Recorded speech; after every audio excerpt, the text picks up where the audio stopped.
এক আল্লাহর বান্দা নিয়ত কইরা বিয়া করলো, মাইয়া পাইছে ভালো বাবার সন্তান, ঘরে আসার পর 1 বছর 2 বছর 2টা কন্যার মালিক হয়ে গেল, আবার কন্যা আবার কন্যা, এভাবে কন্যা। ওই লোকটা চায় একটা ছেলে 2টা ছেলে, আমার ঐতিহ্য ধরে রাখবে কে, আমার এই ব্যবসা বাণিজ্যকে ধরে রাখবে, মনে মনে চায় আমার ছেলে দরকার অনেক, কিন্তু একটা ছেলেও নাই। আল্লাহর মর্জি, আল্লাহ কন্যা দেয় 1 2 3 4, এভাবে হতে হতে 6টা কন্যা সন্তানের বাবা হয়ে গেল এই বান্দা। এবার মাথা পুরা গরম, গরম হতে হতে এক পর্যায়ে গরম হইয়া কয়, ও আমার স্ত্রী, 7ম যদি সন্তান হয়, ছেলে যদি না হয়, গাত্তি রেডি কর, বাবার বাড়ি তালাক দিয়া বাড়ি ফিরাই দিব, আর তোরে নিয়ে ঘর করব না। কন্যা সন্তান আমি চাই না, আমি চাই ছেলে, কন্যা দরকার নাই। আল্লাহর বান্দি স্বামীর সাথে কখনো তর্কে জড়ায় না, কারণ স্বামীর পদতলে স্ত্রীর জন্য আল্লাহর রহমত বর্ষিত। ও স্বামী, মদিনার নবী বলেন, আল্লাহ যদি আল্লাহ ব্যতীত অন্য কাউকে সেজদা করার আদেশ দিতেন, নারীদেরকে বলতো পুরুষের কদমের মধ্যে সেজদা করো।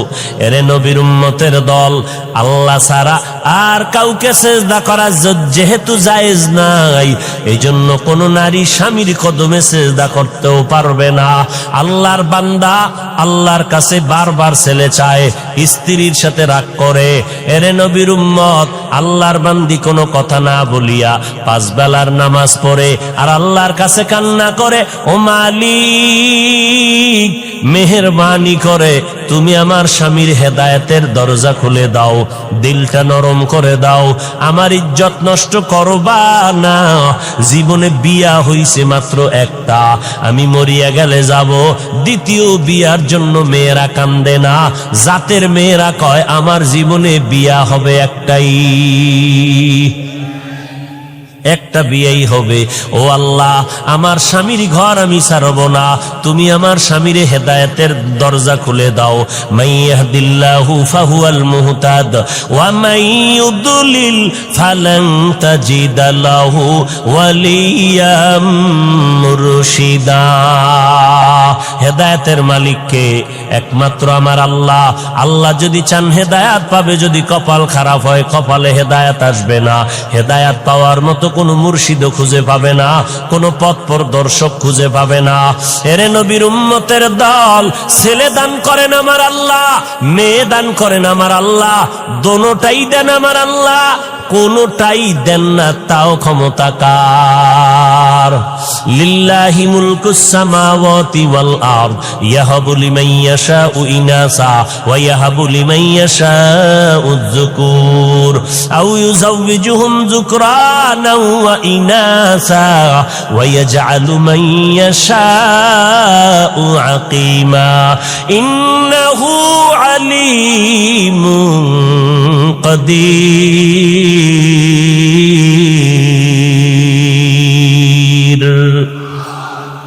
ছেলে দেওয়ার মালিক কোন ফিসাব যদি দিতে পারতো, কোন তাবিজ যদি ছেলে মেয়ে দিতে পারতো, তাহলে এই দেশে নিঃসন্তান কোন মা থাকতো নি। আল্লাহর বান্দার কয় কন্যা বলেন? 6টা কন্যা হয়ে গেল। রেড সিগন্যাল লাগায় দিল, 7ম সন্তান যদি ছেলে না হয় তালাকের আওয়াজ শুনায় দিলাম। আল্লাহর বান্দি স্বামীর সাথে তর্কে জড়ায় না, আল্লাহর দরবারে কান্না করে নামাজ পড়ে। আল্লাহর মর্জি, এবারও একটা সন্তান আসবে দুনিয়াতে, 7ম সন্তান। স্ত্রী ভয় পাইতেছে, এখন তো আল্ট্রাসোনোগ্রামের ব্যবস্থা নাই, কম্পিউটার নাই, ছেলে না মাইয়া কেমনে বুঝি? ও আল্লাহ, আমার স্বামী আমার উপরে সিগন্যাল লাগায় দিছে, ছেলে যদি আসে আলহামদুলিল্লাহ, না আসলে আমার উপরে কঠিন বিচার হবে, বিপদ আসবে। ও দয়ার মালিক, আমার কিছু বলার নাই, তুমি ইজ্জতের মালিক, মেহেরবানি করে তুমি আমার ইজ্জত হেফাজত করে নাও। আল্লাহ বলেন, যেই বান্দা আমাকে ভুলে না, আমি আল্লাহ তাকে ভুলতে পারি না। আমরাও আল্লাহরে ভুলে গেছি, আল্লাহ আমাদের উপর বিপদ চাপায় দিছে। এরপরও যে চেহারাটা ঠিক আছে, অন্যায় করার পরে একমাত্র মদিনাওয়ালা নবীর উম্মত হওয়ার কারণে। এরে নবীর আশিক উম্মতের দল, আল্লাহর বান্দি রাতের বেলা কান্নার আওয়াজ, প্রতিদিন কান্না করে, আল্লাহর দরবারে চোখের পানি কবুল হয়ে গেল। ওই সন্তানটা দুনিয়াতে আসার খুব নিকটে সময় যখন ঘনিয়ে গেল, ওই আল্লাহর বান্দা একদিন রাতের বেলা মরণের ঘুম দিছে, এমন হুঁশ নাই। আল্লাহর কুদরতের চাবি ঘুরায় দিলেন। আল্লাহর বান্দি যেহেতু কান্না করছে হেদায়েতের, আল্লাহ হেদায়েতের দরজায় বান্দাকে ডাকতেছে। রাতের বেলা ওই বান্দা ঘুমের ভেতরে স্বপ্নে দেখতেছে কিয়ামতের ময়দান হাজির, কিয়ামতের মাঠ কায়েম হয়ে গেছে। মাঠের মধ্যে মানুষ উলঙ্গ দৌড়ায়, মাথার উপরে সূর্যের গরম, সূর্যের গরমে জমিনটা তামা হয়ে গেছে, দাঁড়ানোর কোনো উপায় নাই। জাহান্নামীরা জাহান্নামের দিকে যাইতেছে। আল্লাহর বান্দা ঘুমের ঘরে স্বপ্ন দেইখা ভয়ে কান্নায় বিভোর হয়ে গেল। কান্না করে বাঁচাও বাঁচাও বাঁচাও, কান্না করে করে করে করে এক পর্যায়ে তার যখন ফয়সালা হয়ে গেল, জাহান্নামে যাও, তুমি জান্নাতের কোনো আমল করতে পারো নাই, আমার হাতের মধ্যে জাহান্নামের হ্যান্ডকাপ লাগাইয়া জাহান্নামের ফেরেশতারা যখন জাহান্নামের দিকে রওয়ানা, আমার চোখে পানি আর কান্নার আওয়াজ, জাহান্নামের দিকে রওয়ানা। যখন আমাকে হ্যান্ডকাপ লাগাইয়া জাহান্নামের ফেরেশতারা জাহান্নামের প্রথম দরওয়াজায় দাঁড়ায় গেল, ভেতরে আগুনের মধ্যে ফেলবে। আমি জান্নাত জাহান্নামের প্রথম দরজা খোলার পরে দেখি আমার জীবনের প্রথম কন্যা জাহান্নামের দরজায় দাঁড়াইয়া হাত এভাবে দিয়ে কয়, ফেরেশতারা খবরদার আমার বাবারে জাহান্নামে নিতে দিব না, কারণ আমার বাবা আমাদের লালন পালন করতে কষ্ট কম করে নাই, আমার বাবারে জাহান্নামে নিবি না, আমাকে জাহান্নামে দাও, বাবারে জাহান্নামে নিতে দিব না। আল্লাহর বান্দা বলে, মেয়েটার কান্নার কারণে ফেরেশতারা দ্বিতীয় জাহান্নামের দরজায় চলে গেল। জাহান্নামের দ্বিতীয় দরজায় যাওয়ার পর ওখানের দরজা যখন খোলা হলো, ওখানেও তাকাইয়া দেখি আগুন, আমাকে জাহান্নামের আগুনে ফেলবে। হঠাৎ করে নজর করে দেখলাম আমার দ্বিতীয় কন্যা সন্তানটা জাহান্নামের দ্বিতীয় দরজায় দাঁড়াইয়া হাউমাউ করে কান্না করে আর বলে, খবরদার আমার বাবারে জাহান্নামে নিতে দিব না, আমাকে জাহান্নামে নিয়ে যাও। আল্লাহর বান্দা বলে, ওখানেও দিতে পারলো না। তৃতীয় দরজায় যখন গেল, ওখানে গিয়েও দেখি আমার 3 নাম্বার কন্যাটা কান্না করে, বাবারে জাহান্নামে ঢুকতে দিব না, কারণ আমার বাবা কত কষ্ট করেছেন আমাদের জন্য, কত রাত্র ঘুমাইতে পারেন নাই, খানা খাইতে পারেন নাই, কত ঈদের দিন গেছে ভালো পোশাক দিতে পারেন নাই, এরপর আমার বাবা কষ্ট করি আমাদেরকে হাসি ফুটাইতেন, আমার বাবারে কষ্ট দেওয়া সম্ভব না, আমাকে জাহান্নামে দাও, আমার বাবারে দিতে দিব না। আল্লাহর বান্দা বলে, এরপরে চতুর্থ দরজায় গেল, ওখানেও দেখি আমার চতুর্থ মেয়েটা দাঁড়ানো, ওখান থেকে ফিরাইয়া পঞ্চম দরওয়াজায় গেল, ওখানেও দেখি আমার পঞ্চম সন্তান দাঁড়ানো। ষষ্ঠ দরওয়াজায় যখন নেওয়া হয়, ওখানে দেখি আমার ষষ্ঠ মেয়েটা দাঁড়ানো, মেয়েটা কান্না করে, আমার বাবারে জাহান্নামে নিতে দিব না, আমিও কাঁদতেছি, আমার কন্যা কাঁদতেছে, এই খবরগুলো হইতেছে আমার ঘুমের ভেতরে, কান্নার ভেতরে চোখের কোঠায় পানি, এমন অবস্থায় আমার ঘুম ভেঙ্গে গেল। আমি দেখতেছি সজাগ হইয়া অন্ধকার ঘর, আমার গাল বেয়ে বেয়ে চোখের পানিগুলো পড়তেছে।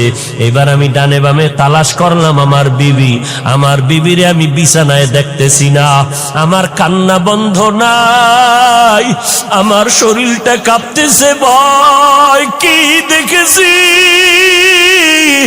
দুনিয়ার গরম সহ্য করতে পারি না, জাহান্নামের আগুন কেমনে সহ্য করব?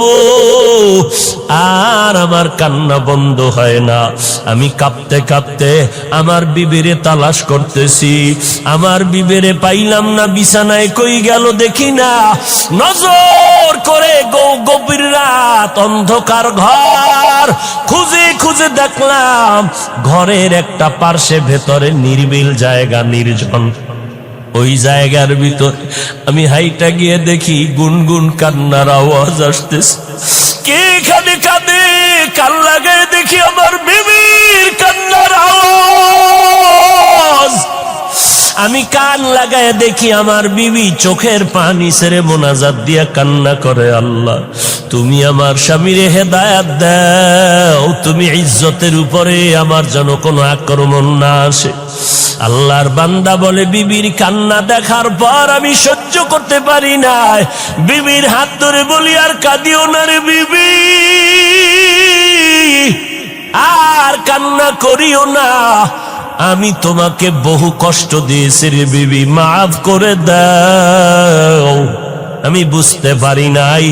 আল্লাহর কাছে দোয়া করি আমার আর একটাও যেন কন্যা হয়, কারণ আমার 7টা কন্যা যদি হয় 7টা জাহান্নামের দরজা থেকে আমি বেঁচে যাব।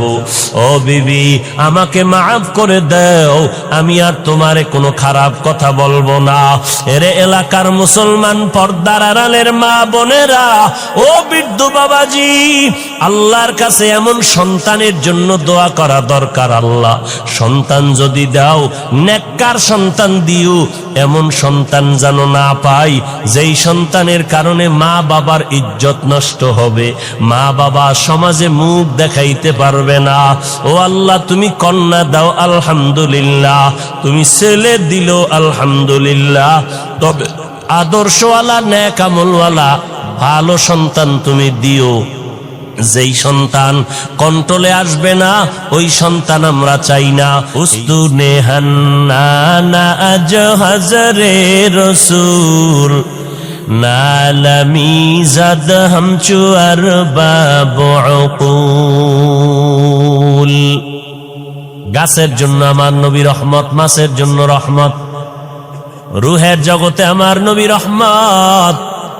আল্লাহ সব আত্মাগুলো জমা করে বললেন, আলাস্তু বিরব্বিকুম, আমি কি তোমাদের রব না? সর্বপ্রথম আপনার আমার নবীর আত্মা জবাব দিল, বালা, হ্যাঁ আপনি আমাদের রব। আমার নবীর জবাবের পর সব মুমিনের আত্মা জবাব দিল, আপনি আমাদের রব। বেঈমানের আত্মাগুলো জবাব দিল, আপনি আমাদের রব। দুনিয়ার জমিনে আমার নবী রহমত। আজ আমরা নবীর উম্মত হইয়া কত ধন্য। অন্য নবীর উম্মতের হায়াত অনেক বেশি, অনেক সওয়াব কামাই করেছেন। আল্লাহ বলেন, ও নবী, আপনার উম্মতের হায়াত কম, তবে এই কম হায়াতে আমি আল্লাহ বরকত দিব অনেক বেশি। আপনার উম্মতেরা 5 বেলার নামাজ পড়বে, আপনার কারণে আমি 50 ওয়াক্ত নামাজের সওয়াব দান করব। আরো আস্তে করে বলেন,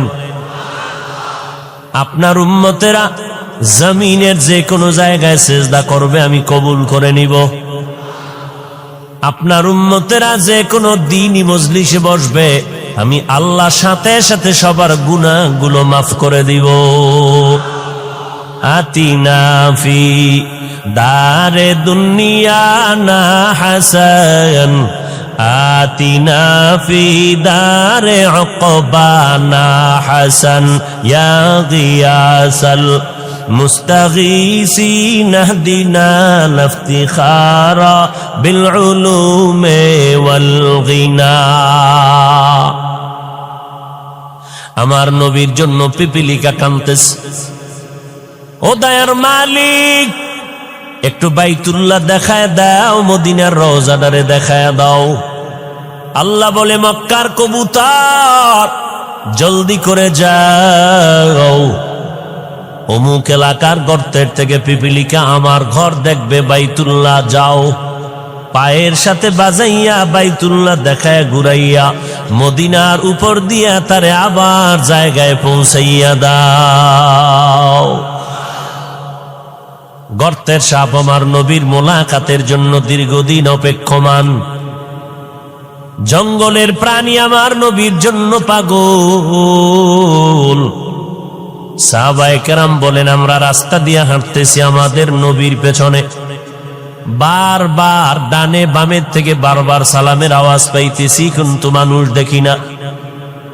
রহমতের নবী বারবার কেন সালামের আওয়াজ পাইতেছি? নবী বলেন, জানো না রে সাহাবা, আমি মুহাম্মদের আগমনের খবর পাইয়া জঙ্গলের প্রাণীরা সব আমি মুহাম্মদের সালাম জানাইতেছি। জঙ্গলের প্রাণীরা নবীরে চিনল, গর্তের পিপিলিকা সাপ চিনল। কপাল পোড়া মুসলমান, আজ আমরা সেই নবীরে চিনলাম না। যদি নবীরে চিনতিরে যুবক, বেঈমানের পা চাটা গোলাম হইয়া মাথার চুল কাটিয়া ইন্দুর আর বান্দরের মতো হইতি না। तुको जाओ सुन्नते अहमद को जा बा मोहम्मद के बुअद निस्बत तोरा मन अहब्बा सुन्नती कौले रसूल मजदाए काना मई हम कुन कबूल वमा अरसलनाका इल्ला रहमतल लिल आलमीन।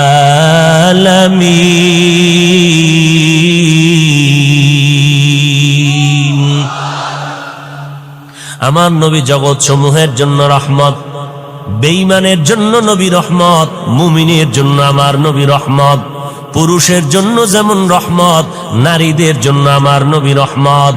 আমার নবীকে আল্লাহ বলেন, অন্য নবীর উম্মতেরা মারাত্মক অন্যায় করে করে সীমাটা লঙ্ঘন হলে আমি চেহারাটা পাল্টায় দিতাম, আপনার উম্মতের চেহারাটা পাল্টাবো না, কারণ এরা আমি আল্লাহর মোহাব্বতের নবীর উম্মত, কারণ আমি আপনারে অনেক ভালোবাসি। বলে কেমন? ঈসা নবী আমার আশেক, মুসা নবী আমি আল্লাহর আশেক, ইব্রাহিম নবী আমার আশেক, ইসমাইল নবী আমার আশেক, কিন্তু আমি আল্লাহ হলাম আপনি মুহাম্মদের আশিক। আমার আল্লাহ আমার নবীর আশেক। আমার নবী রাস্তা দিয়ে হাঁটেন, মেঘের খণ্ড ছায়া দেয়, সূর্যের গরম যেন নবীর শরীরে কষ্ট না দেয়। আমার নবীর ঘাম থেকে আম্মা জান আয়েশা বলেন মিশকের ঘ্রাণ পাওয়া যায়। আমরা নবীর ঘামগুলো বোতলের মধ্যে ভরে ভরে রেখে দিতাম, বড় বড় অনুষ্ঠানে আমরা নবীর সে ঘাম আতর হিসেবে ব্যবহার করতাম। মায়ার নবী যেখানে কদম দিতেন ওই জায়গা থেকে দীর্ঘদিন মিশকের ঘ্রাণ পাওয়া যাইত।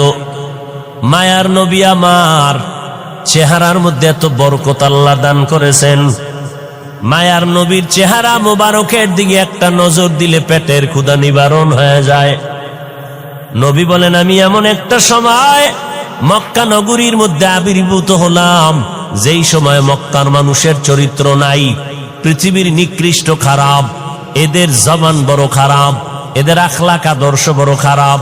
বাইতুল্লাহর মধ্যে 360টা মূর্তি লাগানো, নারী পুরুষ উলঙ্গ হইয়া চতুর্পার্শ্বে তাওয়াফ করে এবং যৌবনের আদান প্রদান করে, যখন তখন পশুর মতো যৌবনের চাহিদা পূরণ করে, নারীদেরকে তুচ্ছ মনে করে, সমাজ থেকে তারা তাড়ায় দেয়। বিধবা নারীর কোনো মূল্য নাই। কন্যা সন্তান যদি জন্ম নেয়, সাথে সাথে বাবা লজ্জায় মাথা গুটাইয়া নেয়, সমাজে মাথা উঁচু করে না। আবার কোন বাবা লজ্জায় পড়িয়া বাধ্য হইয়া কন্যা সন্তানগুলো জ্যান্ত মাটির মধ্যে দাফন করে দিত। আমি নবী রহমতের বাতাস নিয়ে যখন মক্কা নগরীতে আগমন করলাম, আশা মাত্র পরিবর্তন মক্কার জমিনে শুরু হয়ে গেল।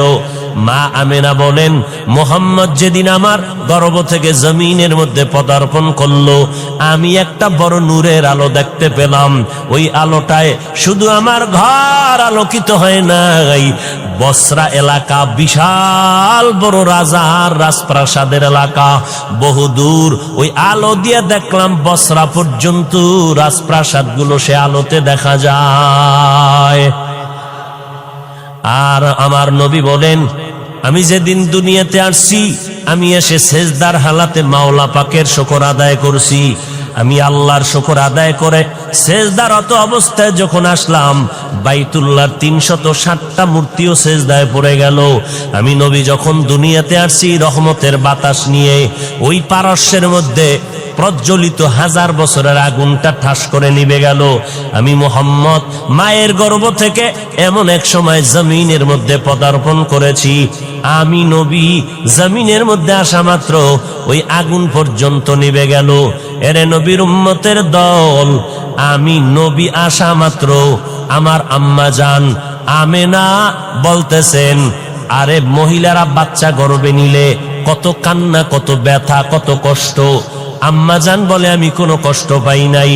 আল্লাহর নবী বলেন, আমি খতনাকৃত অবস্থায় জমিনের মধ্যে পদার্পণ করেছি।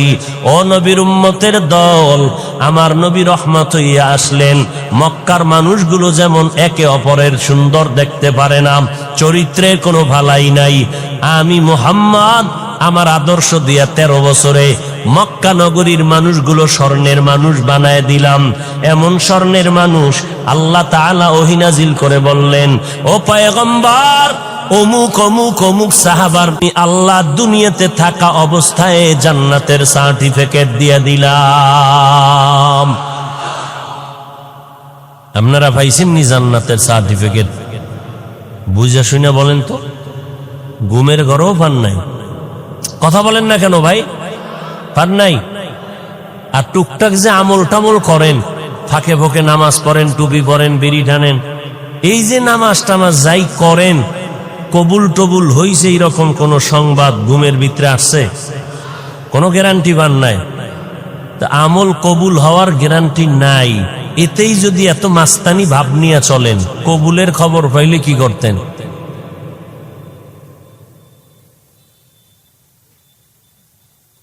হায় হায় হায়, আল্লাহ হেদায়াত দান করেন। মায়ার নবী রহমাতুল লিল আলামিন হয়ে জমিনে আসলেন। আল্লাহ তাআলা বলেন, আমি হলাম জগৎ সমূহের জন্য রব। আলহামদুলিল্লাহি রাব্বিল আলামিন, আমি হলাম জগৎ সমূহের জন্য রব। আর আমার মুহাম্মদ জগৎ সমূহের জন্য হলেন রহমত। আমি হলাম রব্বুল আলামিন, আমার বন্ধুটাকে বানায় দিলাম রহমাতুল লিল আলামিন। মায়ার নবী বলেন, আরবের মানুষগুলো কন্যাদেরকে তুচ্ছ মনে করে তাড়ায় দেয়, আল্লাহ তাআলা আমার দ্বারা নারীদের ইজ্জত প্রতিষ্ঠিত করে দিলেন স্থায়ীভাবে। আমার বয়স যখন 25 বছর হয়, 40 বছরের একজন বিধবা নারী খাদিজা রাদিয়াল্লাহু আনহা, 2 জন স্বামী বিদায়ের পর আমি মুহাম্মদ তৃতীয় স্বামী হিসাবে তার ঘরে চলে গেলাম। আরবের মানুষগুলো সমালোচনায় ভরপুর হয়ে গেল, মুহাম্মদ নবী দাবি করে আবার বিধবারে বিয়ে করলো কেন? মদিনার নবী বলেন, জগতের নারীরা শুনে নেও, জমিনের মধ্যে কোন ধর্ম, ইহুদি ধর্ম, খ্রিস্টান ধর্ম, দুনিয়ার কোন ধর্মের ভিতরে নারীদের সম্মান কেউ বাড়ায় নাই। আল্লাহ তাআলা ইসলামের ব্যানার দিয়া আমি মুহাম্মদের দ্বারা নারীদের ইজ্জত বাড়ায় দিয়েছেন। এই কথা যারা বুঝে না, তারা স্লোগান দেয় ইসলাম নারীর অধিকার দেয় নাই। এই রকম স্লোগান দিয়া নারীদেরকে সমান অধিকারের নামে স্লোগান দিয়া রাস্তায় নামাইতে চায়। নারীর ইজ্জত নষ্ট করার স্লোগান দিয়া এরা বল ইসলাম নারীরে আটকাইয়া দিছে 4 দেওয়ালের ভেতরে, নারীর সম্মান ইসলাম দিতে পারে নাই। এরে নবীর উম্মতের দল, আল্লাহর নবী বলেন, ইসলাম ছাড়া দুনিয়ার কোন তন্ত্র মন্ত্রে নারীর সম্মান মর্যাদা বাড়াতে পারে নাই। যারা বিশ্বাস করে না তারা নারীর দুশ্মন, তারা মানবতার দুশ্মন, তারা ইসলামের দুশ্মন। কন্যা সন্তানদের তারা অবহেলা করে, কন্যা সমাজের বোঝা। মদিনার নবী বলেন, ও দুনিয়ার মানুষ, একটা কন্যার যদি বাবা হও, তুমি অন্তরে খুশি হও, তুমি একটা জান্নাতের মালিক হয়ে গেছো। দুইটা কন্যার যদি বাবা হতে পারো, তুমি দুইটা কন্যা পাইয়া দুই জান্নাতের মালিক। তিনটা কন্যা যদি পাও, তুমি তিনটা জান্নাতের মালিক। চার কন্যা পেলে তুমি চারটা জান্নাতের মালিক। এরে নবীর উম্মতের দল, বর্তমান দুনিয়াতে এমন কিছু দুশ্মন আছে, মাওলার কাছে ছেলে হইলে খুশি, মাইয়া হইলে বড় বেজার। আসেনি? মাইয়া হইলে বেজার যদি হও তো তুই মাইয়া বিয়া করলি কে? ও নিমক হারাম রসুলের দুশ্মন। কন্যা সন্তান হলে কষ্ট পায়, ছেলে হলে খুশি কেন? যৌতুকের নামে পচা পায়খানা খাওয়া যাবে মজা করে, কি ঠিক না? কুকুরকে বিরিয়ানি পোলাও যদি দাও, কলিজা ঠান্ডা হবে না যতক্ষণ না পাক না দিবা। এই সমাজের মানুষের যতই বয়ান দেই না কেন, এরপরও তাদের হারাম খাইতেই হবে, না খাইলে কলিজা ঠান্ডা হবে না। ছেলেটা হইলে খুশি, এই ছেলেরে যৌতুক নিয়ে বিয়া করাবো। যেই মাইয়া আমার ছেলেরে দিবি, আগে কন্টাক্ট করে বিদেশ নিবি নি, ভিসাটা দিতে পারবি নি, তাহলে আমার মাই তোমার মেয়েটা নিব। তোমার ছেলে ভিসা দিল, ভিসা পাইয়া বউ ফালাইয়া এবার আবার বিদেশ চলে গেল। বলো তোমার বউরে কার কাছে পাহারা দিলে? আমার ছোট ভাই আছে না, আমার ছোট ভাই পাহারা দিবে। ঘরের মধ্যে সমাজের ভেতরে জেনার আড্ডাখানা বানায় দিলারে ভাই, নারীর উপরে জুলুম করলা যৌতুক নিয়া। 250 গ্রাম বাথরুমে 2 কাপ পায়খানা খাইলে এই পরিমাণ আল্লাহ বেজার হবে না? যৌতুকের নামে পচা পায়খানা খাইলে যেই পরিমাণ আমার আল্লাহ বেজার। কারণ পায়খানা খাইয়া হালাল সাবান দিয়া কুলি করবি, মুখের গন্ধ চলে যাবে। কিন্তু যৌতুক খাইয়া শ্বশুরের কাদাইলি, শাশুড়ির চোখের পানি ফালাইলি, বউটার উপরে জুলুম করলি। খোদার কসম একবার, আল্লাহর কসম 2 বার, আল্লাহর কসম 3 বার, যৌতুক নিয়ে যারা বিয়া করবি, তোদের মরণ পর্যন্ত সংসারে কোনোদিন শান্তি হবে না। শান্তি দেওয়ার মালিক তোমার আব্বা কে? আল্লাহ শান্তি দিবে আল্লাহর সাথে গাদ্দারি করলে। हकीकत से तो दुनिया बेखबर है, दुनिया की नुमाइश पर नजर है। नमी गुयाम के आज दुनिया जुदा बाश, बहारो कारे के बाशी बा खुदा बाश। আল্লাহ 2টা হাত দিছে, এটা রশি দিয়া বাইন্দা রাখার লাগি। 2 হাত দিয়া কামাই করবি, বিয়ার আগে বলবি আমি নিজের পায়ে দাঁড়ায় গেছি, শ্বশুরের গোষ্ঠী আয়, বিয়া যে করব সেও আমারটা খাবি, তোর মায়েরে খাওয়াবো, শ্বশুর বাড়ির বাবারে খাওয়াবো, 14 গোষ্ঠীরে খাওয়াইয়া রাখবো। কোনদিন খোটা যেন দিতে না পারো, তোর বাড়ির থেকে খেয়েছি, তোর বাড়ির খাট লাগবে না, আলমিরা লাগবে না, আমি টাকা দিয়া খাট, আলমারি, চেয়ার, সোফা কিনে ফেলবো। তোর বিয়া করার সময় তোর বাবায় যদি স্বর্ণের অলংকারও দিতে না পারে, লাগবে না, আমি নিজে তোর চেইনের ব্যবস্থা করে দিব, স্বর্ণের ব্যবস্থা করে দিব। আমি যদি তোরে লালন পালনের জিম্মেদারি নিতে নাই পারি, তো বিয়া করার কোনো সার্থকতা নাই। অতএব আমি একজন পুরুষ, কাপুরুষ না, আমি মদিনাওয়ালা নবীর একজন উম্মত। অতএব আমি হারাম কখনো খাবো না, প্রয়োজনে মরিয়া যাব, না হয় আল্লাহকে রাজি করে চলবো। আপনাদের এলাকায় গজব আসেনি? হ্যাঁ, বলেন তো এই হারাম খাইয়া শান্তিতে আছে কারা? ওর ঘরের সন্তান সব কুতুবুল আলম। হ্যাঁ, নাই নাই নাই নাই। আল্লাহ হেদায়াত দান করুন।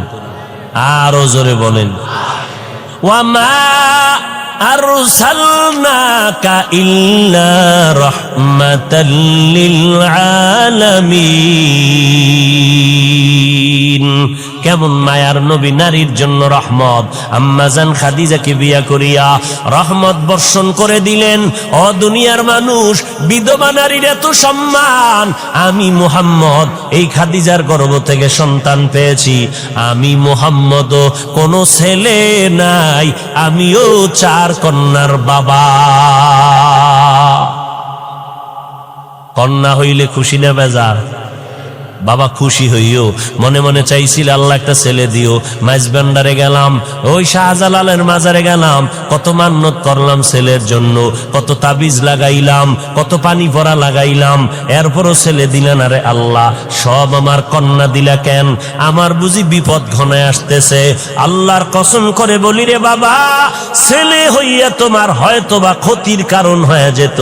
কারণ কয়েকদিন আগে তুমি দেখো নাই, মিডিয়ার মধ্যে দেখছো, বাড্ডা থানা, ঢাকার জমিনে বাড্ডা থানায় 2টা বড় বড় সন্তান রেখে বাবায় কোটি সম্পদ রেখে মরে গেল। ওই সন্তানেরা বাবার লাশটা ফালাইয়া বাবার সম্পদ ভাগ বটোয়ারা নিয়ে ঝগড়ায় লিপ্ত হয়ে গেল। সারা দিন রাত চলে গেল, বাবার লাশটা দাফন করার সময় পায় নাই। ও মোমেন শাহী এলাকার মানুষেরা, শেরপুরের মানুষ, তারাকান্দার মানুষ, ভালো করে শুনিয়া নাও। এমন কুলাঙ্গার সন্তান জন্ম দিয়া কোনো লাভ নাই, এমন কুলাঙ্গারের বাবা দাবি করে কোনো লাভ হবে না। যেই সন্তানের দ্বারা তোমার ইজ্জত থাকবে না, ওই সন্তান দিয়ে লাভ কি? জেলখানায় যাবা? এরে যুবক, আল্লাহর কাছে শক্তি আছে, শক্তিটারে গনিমত মনে কর। কোনদিন এই 2 হাত দিয়া কোনো মানুষের থেকে ভিক্ষা নিব না, নিজে কামাই করব, কোনদিন কারো থেকে ভিক্ষা নিব না। শ্বশুর বাড়ির তো পরের কথা, আল্লাহর দেওয়া হালাল রিজিক নিয়ে জীবন চালাবো। 2 হাত দিয়ে কষ্ট করে ঘাম দিয়া কামাই করব, অল্প খেয়ে থাকবো, বরকত হবে। দুনিয়াতেও বাদশার হালাতে স্বাধীনভাবে চলবো। পরকাল জীবনে আমি হাসতে হাসতে আল্লাহর জান্নাতে চলে যাব। এরে নবীর আশিক, তোমার ছেলে না হইয়া যদি দেখো আল্লাহ কন্যা সন্তান দান করেছেন, আল্লাহর মর্জি, আল্লাহর উপরে সেজদা করে শুকর আদায় করো রে বাবা। ছেলের দ্বারা যে উপকার না হইতো, আমার মাওলা তোমার কন্যার দ্বারা তার থেকে বেশি উপকার করবে। এই বাবারা, তোমাকে লাজ লজ্জা কবে হবে জানি না, একটু চিন্তা করিও। আজকে তোমার ঘরে 1টা মেয়ে 5টা ছেলে, বাবার জন্য কলিজা দিয়া মোহাব্বত কে করে বলেন তো?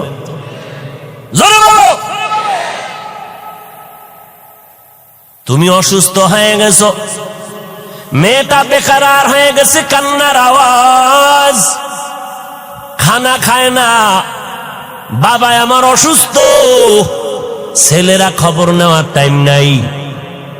কয়েকদিন ডাক্তারের পেছনে দৌড়াইয়া এবার গোপনে গোপনে ইমাম সাহেবের সাথে পরামর্শ করে, হুজুর হাদিয়া বাড়ায় দিব, জালালি খতম বড়। বাবারে নেওয়া যায় না, এত টাইম নেই হসপিটালে দৌড়ানোর। এমন একটা খতম পরে দেও যেন বাবায় তাড়াতাড়ি কবরের বাসিন্দা হয়ে যায়। আর মেয়েটা কলিজা ফাটাইয়া কান্না করে, মালিক আমার বাবারে সুস্থ করে দাও। মায়েরে দইরা কান্দে, ভাইদেরকে টেলিফোন করে, ভাই আমার বাবার একটু ডাক্তার কেন দেখাও না, আমার বাবার কান্না সহ্য করতে পারি না, আমার বাবার জন্য কলিজাটা সিরিয়া যায়। এরে নবীর উম্মতের দল, আল্লাহর বান্দা একটা ভালো ঘরের মাইয়া বিয়ে করছে, কিন্তু নিজের অন্তরটা ভালো না। আল্লাহ পাক অনেকের নেয়ামত দেয়, কিন্তু মানুষ ধরিয়া রাখতে পারে না। অনেক কপাল পোড়ার কপালে ভালো ভালো মাইয়া আইসা পড়ে, ভালো বাবার কন্যা, নামাজ ছাড়ে না, স্বামীর খেদমত করে, কিন্তু কপাল পোড়া ওই বউ ধইরা রাখতে পারে না। ও চায় দুনিয়ার গুনাহ নিয়ে চলবে, কিন্তু নেককার নারী পাইয়াও বান্দা খুশি হইতে পারে না, ওর কপাল থেকে নারী চলে যায়। ও এলাকার মুসলমান, এই জন্য মদিনার নবী বয়ান করে বললেন, ও কিয়ামত পর্যন্ত উম্মতের দলেরা তোমাদের যদি সন্তান হয় 7 বছর যখন হবে নামাজের দাওয়াত দাও, নামাজের বয়ান তালিম দিয়া নামাজের মুসাল্লায় দাঁড় করায়া দাও, আস্তে আস্তে বুঝাও, কারণ ছোট থেকে যদি লাইনে না নাও তাহলে বড় হলে আর পারবা না। 7 বছরে তালিম দাও, দাওয়াত দাও, যখন সন্তানের বয়স 10 বছরে চলে যাবে তখন তুমি শাসন করিয়া লাগলেও নামাজের মুসাল্লায় দাঁড় করাও। ও আল্লাহর বান্দারা, এই জন্য অনেক বাবারা রিক্সা চালাইয়া খায়, সন্তানটারে 5, 6, 7 বছরে মাদ্রাসায় দিয়ে দিছে। হুজুরেরা কষ্ট করিয়া ছাত্রটারে লেখাপড়া শিখায়, কোরআন পড়ায়, হেফজখানায় পড়ায়। এখন যদি কোনো মাওলানা কোনো আলেম বলে হেফজখানায় সন্তান দিলে প্রতিবন্ধী হয়ে যাবে, এই সন্তান দিয়া লাভ নাই।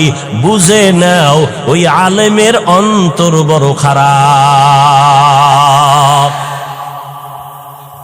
এরে নবীর উম্মতের দল, হেফজখানার সন্তান, আমাদের মাদ্রাসা নুরানি মক্তবের সন্তানেরা ছোটবেলা থেকে আদব শিক্ষার্থী, নুরানি মাদ্রাসায় পড়লাম, পাগড়ি বান্দার অভ্যাস ছোটবেলা থেকে করছি বিদায় এখনো পাগড়ি বান্দি। ওই সময় তাহাজ্জুদের অভ্যাস ওস্তাদেরা গড়ায় দিছেন, এখনো তাহাজ্জুদ পড়ি, কারণ ছোট থেকে যদি গড়িয়া না আসতাম এখন আর গড়ার কোনো সময় হতো না। এই জন্য অনেক বাবাদের দেখবেন হুজুরদের কাছে কান্না করে দোয়া চায়, হুজুর একটু দোয়া করেন, ছেলেটারে আর কন্ট্রোলে রাখতে পারি না। বয়স কত বলে 15 বছর, 18 বছর, 20 বছর, সন্তানটারে কন্ট্রোল করতে পারি না। মোবাইল নিয়ে দৌড়ায় যায়, পকেটের থেকে টাকা নেয়, নামাজ রোজার ভালাই নাই, মায়ের সাথে খারাপ আচরণ, বাবার সাথে খারাপ আচরণ, এলাকার মুরব্বীদের সাথে খারাপ আচরণ করে। হুজুর এখন কি করি? মদিনার নবী কয় কি করলে হবে না, কোন তাবিজ লাগাইলে হবে না। মদিনার নবী 1500 বছর আগে যেই তাবিজ লাগায় দিলেন ওই তাবিজ ব্যবহার করো। 7 বছরে দাওয়াত দাও, 10 বছরে শাসন করা লাগলে করো, তারপরেও সন্তানেরে ছাড়িয়া দিও না। সময় হারাইয়া গেলে কানলেও কোনো লাভ হবে না।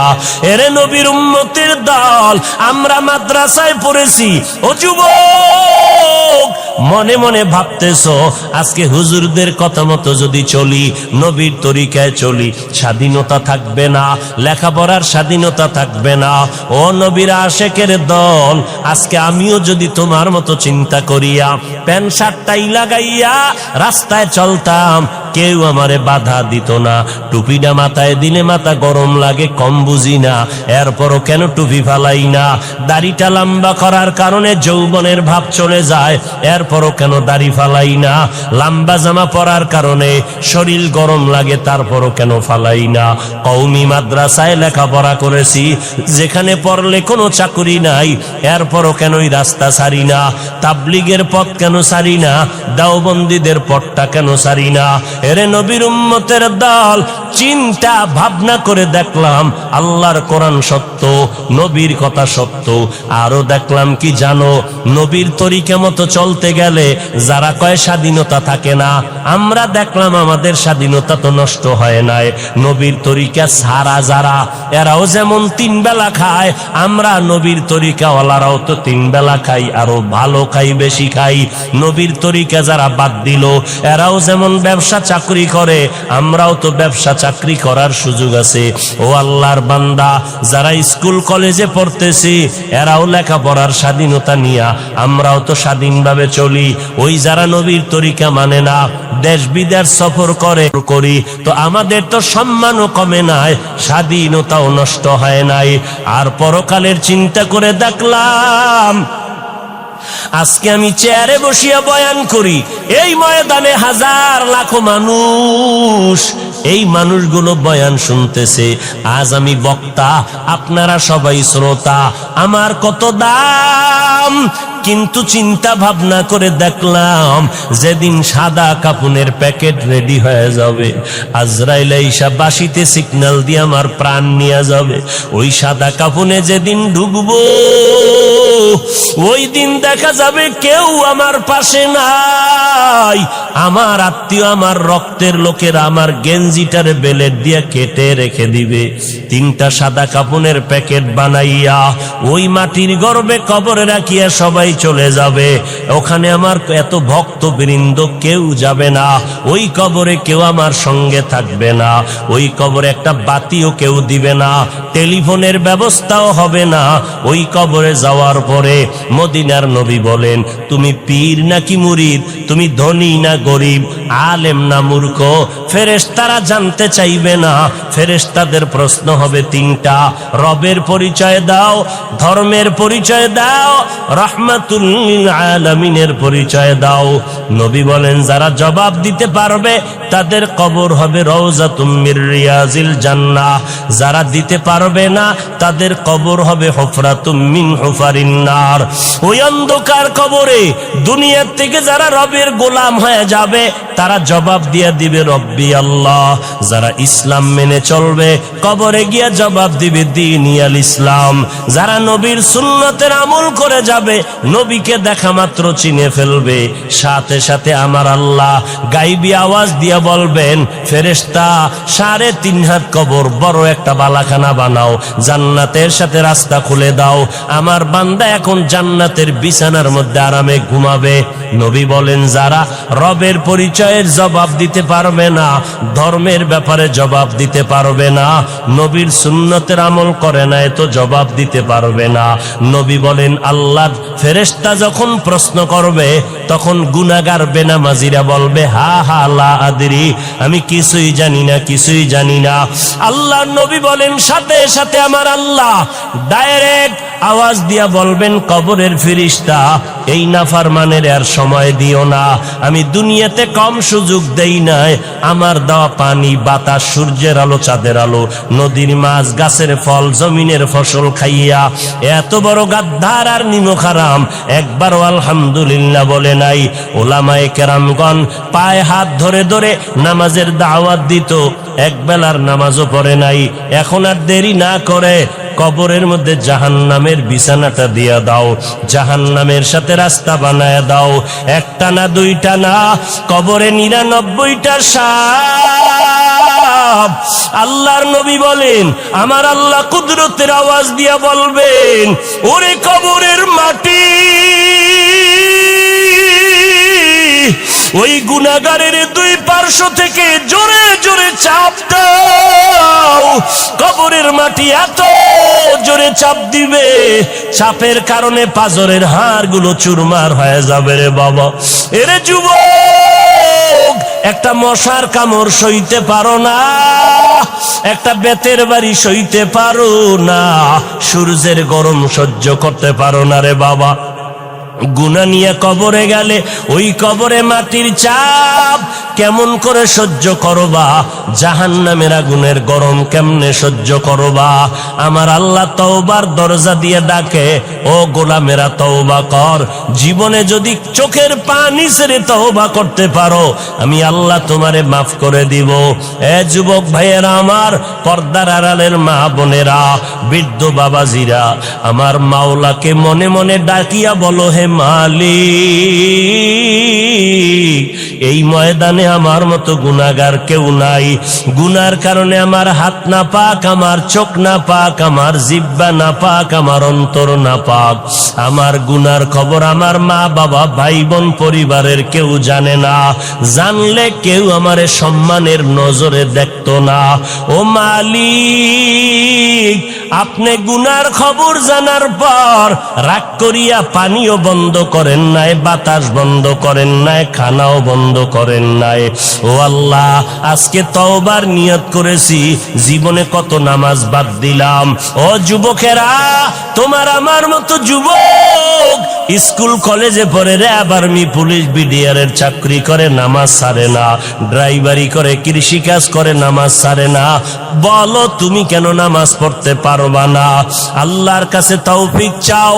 ও আল্লাহ, আজকে থেকে তওবার নিয়ত করলাম, নামাজ বাদ দিব না, মা বাবার দোয়া নিয়ে চলবো, কষ্ট দিব না, ওলামায়ে কেরামের বিরোধিতা করে গুনাহগার হব না, আহলে হক ওলামাদের পরামর্শ নিয়ে চলবো, দেশ ও জাতির বিরুদ্ধে কোনো ষড়যন্ত্রে লিপ্ত হব না।